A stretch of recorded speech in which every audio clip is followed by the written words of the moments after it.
जैसे कि part 1 video में हमने बताया था कि 4 या 5 रीडिंग ले लेना है। हमने यहाँ पर 4 रीडिंग ले लिया है। जैसे कि फायरिंग एंगल 54 पर यानी 3 डिवाइडेशन क्रॉस किया था, तो 1 डिवाइडेशन 18 का, तो 3 डिवाइडेशन 54 का। इसके हम मीटर में देखे, जो मल्टीमीटर लगाए थे वहाँ पर हमने देखा था कि 185.5 वोल्टेज आया था। 90 डिग्री पर जब हमने लिया था 5 डिवाइडेशन क्रॉस कराकर 5 डिवाइडेशन पर, तो हमने देखा था कि 116.7 वोल्ट। जब हम 1 यानी 7 डिवाइडेशन क्रॉस किया था यानी 126 डिग्री पर, तो 55.8 वोल्ट आया था। और जब हमने 9 डिवाइडेशन क्रॉस किया था तो 162 डिग्री पर 10.2 वोल्ट हमारा आया था। हम अब चलते हैं कैलकुलेशन की ओर। जैसे कि हमने आपको बताया कि इनपुट का जब हम VRMS मेजर किए थे तो हमारा 252.9 वोल्ट आया था। Vmax का रिलेशन आपको बताया हमने कि VRMS मल्टीप्लाई √2। तो जब हम इससे मल्टीप्लाई 357.65 वोल्ट आया। आउटपुट एवरेज वोल्ट जो पल्स सेटिंग DC का मेजरमेंट करेंगे, हम अल्फ़ा 54 डिग्री के लिए मेजरमेंट कर रहे हैं। हम आपको फार्मूला बताए कि V0 बराबर Vmax upon pi into 1 plus cos alpha.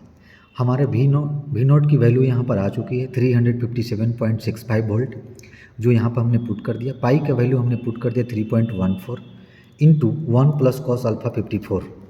आगे नेक्स्ट कैलकुलेशन में हमने इसको कैलकुलेट किया तो आया 113.90 मल्टीप्लाई 1 प्लस कॉस 54 की वैल्यू हमारी आई 0.58।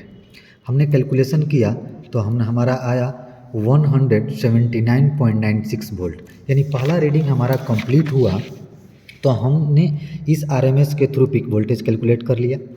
अब हमारा पहला रीडिंग कैलकुलेशन जो आया 179.96 वोल्ट, जो हमारा इस यहाँ पर पहला रीडिंग जो ऑब्जर्व किए थे वो 185.5 था।